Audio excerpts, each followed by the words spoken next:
Hello guys, how to fix SystemSettingsAdminFlows.exe error on Windows 11 and Windows 10. And to fix this issue, the first workaround is enable USC policy.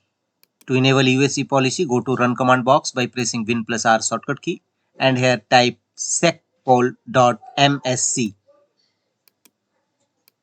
and press OK. secpol.msc and click on OK. It will open local security policy page. Here under security settings, click on local policy. Thereafter, apply a double click on security policy from the right side.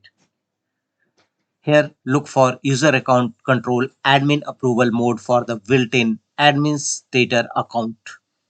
Apply a double click on it and here enable this feature user account control admin approval mode for the built-in administrative account and finally to save the changes. The second method system for any corrupted file system, go to Windows search, type cmd to open command prompt windows as administrator mode, and in command prompt windows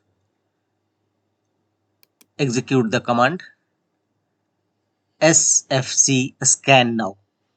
It will scan your system and look for any corrupted file system and repair them accordingly.